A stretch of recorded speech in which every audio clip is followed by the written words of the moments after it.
उन डिस्कॉम्स कंपनियों जो रिलायंस की थी, वो अनिल अंबानी ग्रुप की रिलायंस की 2 कंपनियां हैं और 3 डिस्कॉम है दिल्ली में और एक टाटा की डिस्कॉम है। ये 3 कंपनियों के बारे में अक्सर कहते थे, और खास के 2 कंपनियों के बारे में जो अनिल अंबानी जी के ग्रुप की कंपनियां हैं, कि ये चोर कंपनियां हैं, हम इन्हें बदलेंगे। और इन कंपनियों के बारे में प्रेस करते थे, बार बार कहते थे कि ये कंपनियां चोर हैं, हम जब भी आएंगे तो इन कंपनियों को चेंज करेंगे। लेकिन आज मैं उनसे पूछना चाहता हूं, क्या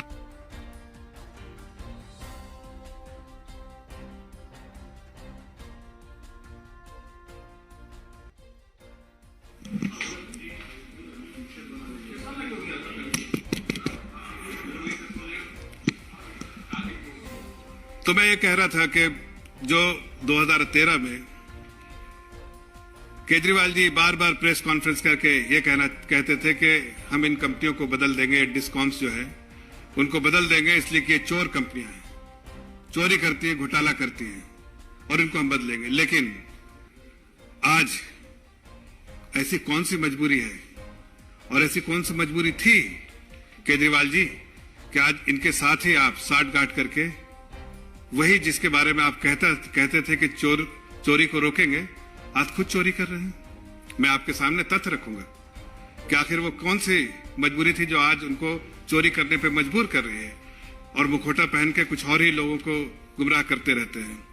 देखिए, ये 2 जो कंपनियां हैं उसका नाम है BRPL और BYPL, BSES राजधानी प्राइवेट लिमिटेड और BSES Yamuna private limited.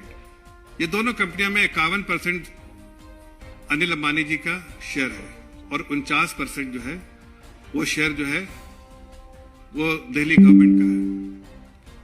Delhi government का 21,250 करोड़ रुपया बकाया था जो इन 2 कंपनियों को देना था। मैं ये भी कहना चाहता हूं, तीसरा डिस्कॉम जो है टाटा का था, वो उसने पूरा बकाया जो है दिल्ली गवर्नमेंट का पूरा किया, 1 पाई भी उधार नहीं है, कोई बकाया नहीं है।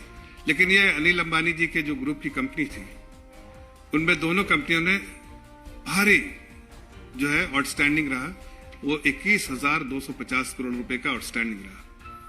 लेकिन देखिए, साठगांठ यहां पर जो आपके सामने रख रहा हूं कि पहली बात तो उन्होंने क्या किया कि वहां के जितने भी बोर्ड में रहते थे, इन कंपनियों के बोर्ड में 49% चूंकि दिल्ली गवर्नमेंट है, इसलिए वो अपने रिप्रेजेंटेटिव को बोर्ड में डालती थी। और बोर्ड में कौन रहते थे? बोर्ड में रहते थे retired IAS officer, retired finance secretary, retired power secretary, ये सारे लोग रहते थे जो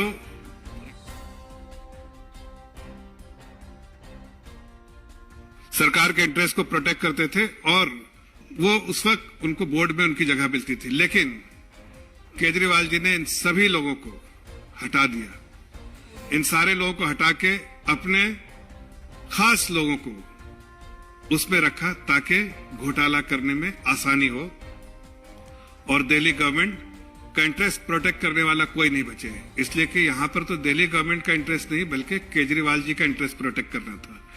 इसलिए इन सब कंपनियों में उन्होंने नए जो डायरेक्टर लगाए, उसमें से सबसे ज्यादा जो बड़ा घोटाला करने में जो रोल प्ले किया है वो जैस्मिन शाह, आपके जो है केजरीवाल जी के करीबी जैस्मिन शाह, ND गुप्ता, उमेश त्यागी और JS देशवाल, ये सारे नॉमिनी है दिल्ली गवर्नमेंट के।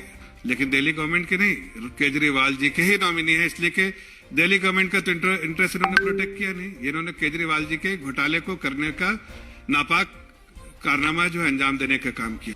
पहले तो सरकारी ऑफिसर्स थे, वो बोर्ड में ऐसी काम नहीं करते थे, इसलिए इससे नुकसान तो सीधे 1 साल में 3,000 करोड़ का नुकसान हुआ।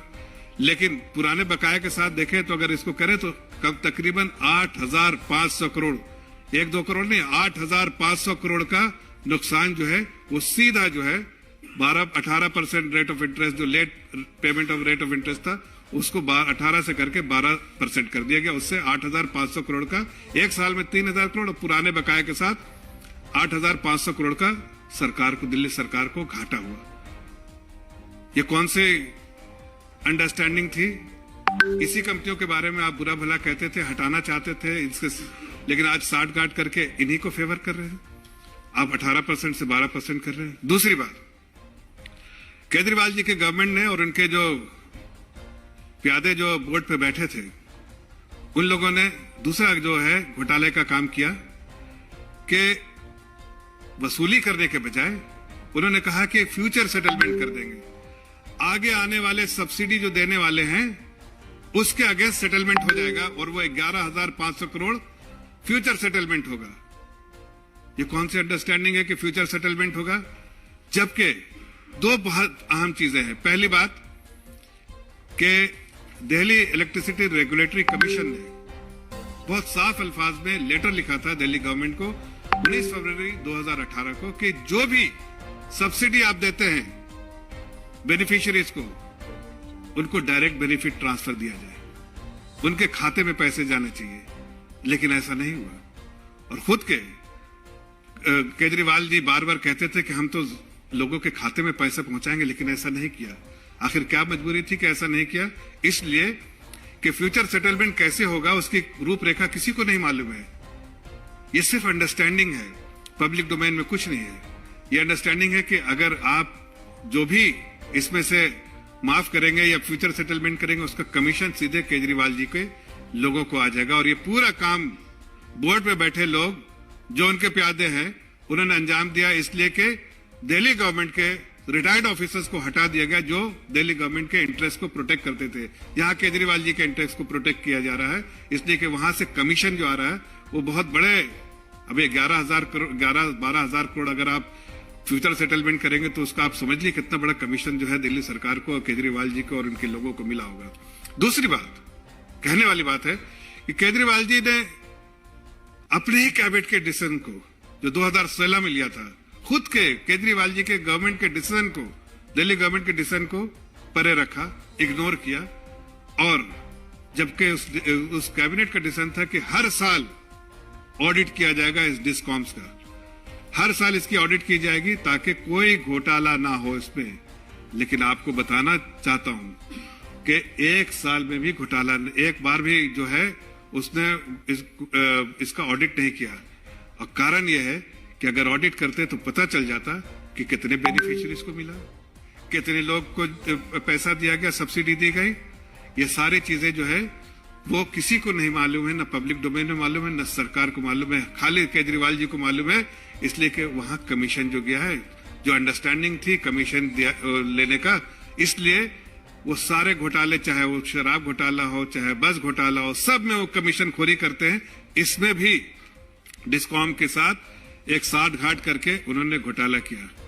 और उसके साथ साथ ऑडिट कराने के बजाय उन्होंने बिल्कुल ऑडिट नहीं किया, एक साल का भी नहीं, तो दूध का दूध पानी का पानी हो जाता। जो केजरीवाल जी 2013 में कहते थे कि हर कंपनियों की ऑडिट कराएंगे और ऐसी कंपनियां जो चोर है उस कंपनियों को हम उससे दूर रहेंगे, लेकिन आज उन कंपनियों के साथ खड़े हैं, उन कंपनियों के साथ साठ घाट कर रहे हैं और उन कंपनियों को ही प्रमोट कर रहे हैं। तो इससे समझ में आता है केजरीवाल जी आप घोटाला करते हैं लेकिन वो घोटा पहनते हैं।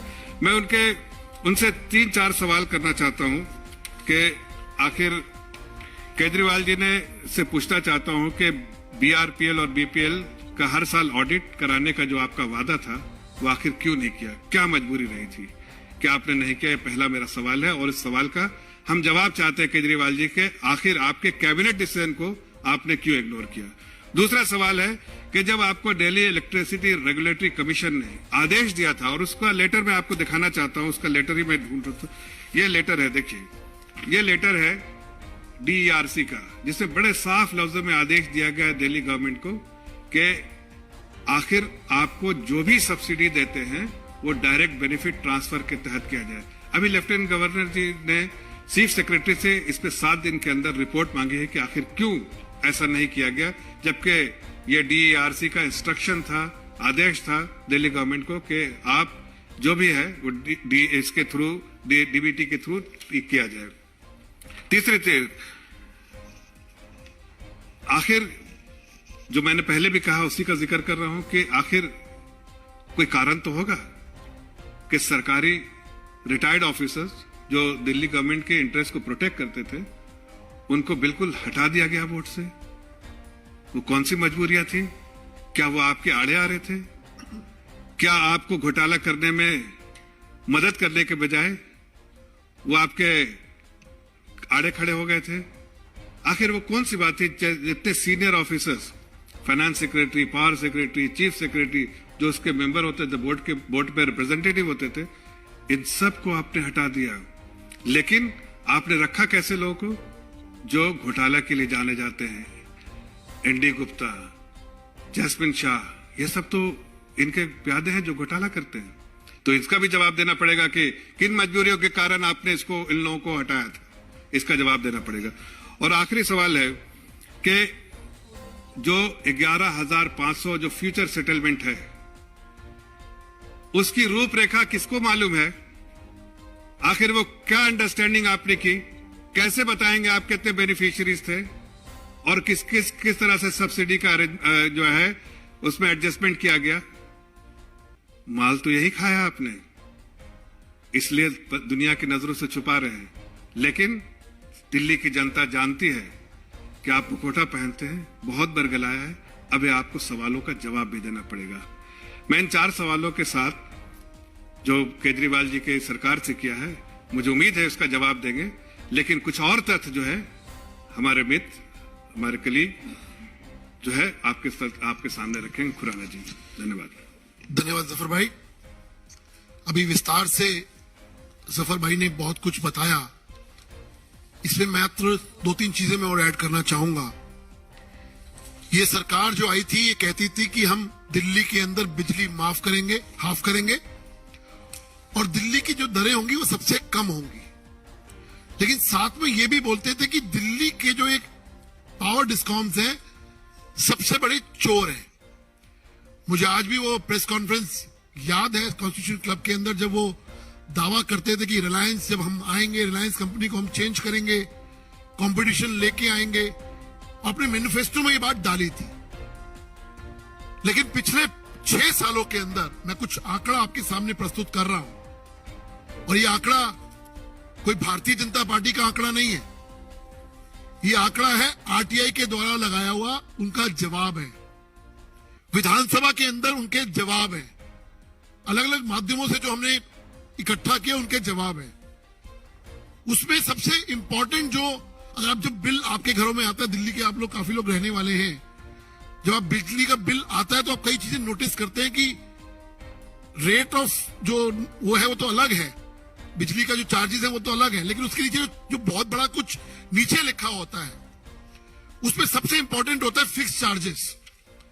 मैं आपके सामने वो फिगर दे रहा हूं। पिछले 5 सालों के अंदर इस सरकार ने जो आपकी जेब में से, दिल्ली की जनता की जेब में से जो वसूला है, वो है 16,233 करोड़ रुपया। I repeat this figure, fix charges is 16,233 crore rupees from 2015 to 2021। Subsidy के नाम पे जो इन्होंने लोगों को लेके सब्सिडी जो दी, वो 12,408 करोड़ रुपए की सब्सिडी थी। पेंशन सरचार्ज जो आप देखेंगे नीचे लिखा होता है पेंशन सरचार्ज, 2015 से 2021 के बीच में 2,677 करोड़ रुपीस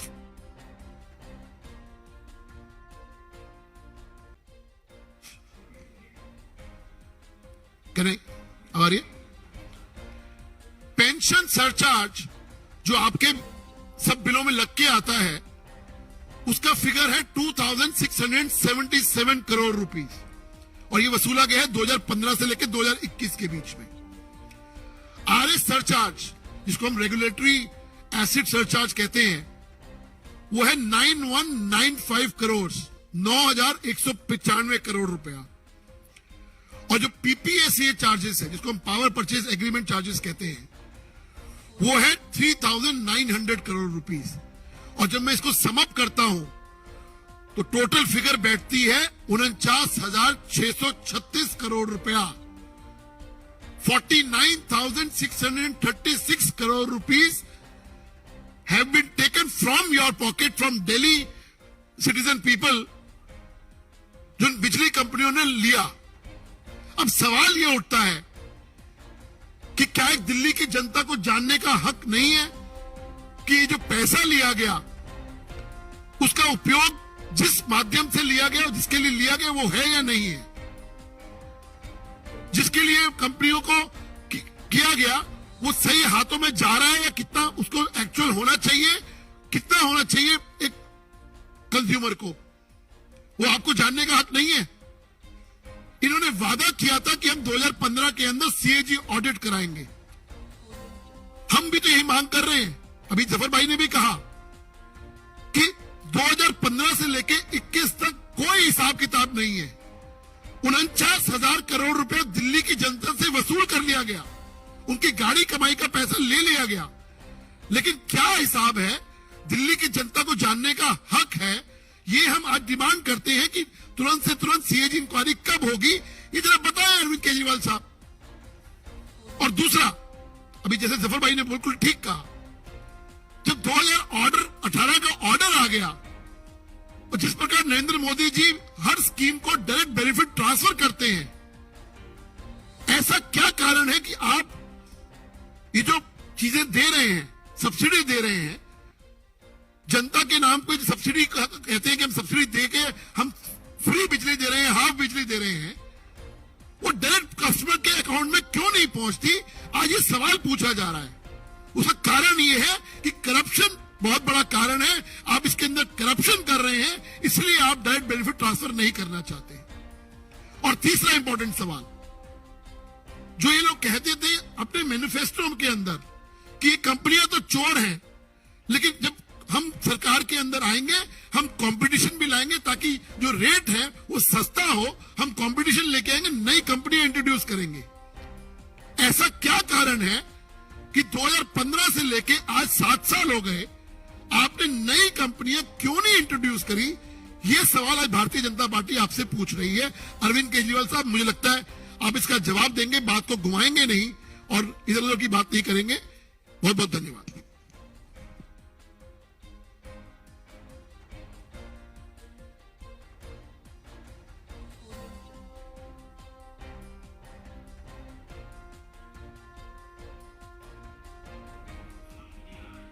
देखिए, जैसा मैंने कहा कि एलजी साहब ने चीफ सेक्रेटरी को लिखा है कि आखिर कौन सी मजबूरी रही होगी जिसके कारण कैबिनेट डिसीजन को भी इग्नोर किया उन्होंने, जो उन्होंने पब्लिक डोमेन में आके कहा था, बार बार प्रेस कॉन्फ्रेंस करके कहा था, उसको भी इग्नोर किया।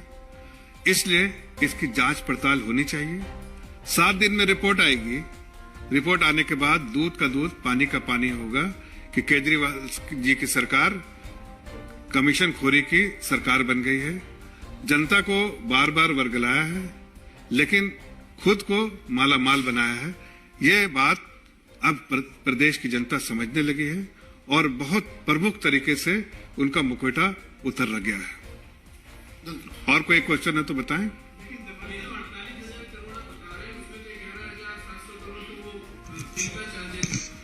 मैंने आपको अलग अलग फिगर दी, मैं आपको अलग से दे दूंगा। टोटल 49,000 में फिर आपकी फिगर ठीक कर दूं, 49,636 करोड़ रुपए, 48,000 नहीं है, 1,600 करोड़ का फर्क मत डालिए। वो सब्सिडी अलग है। धन्यवाद।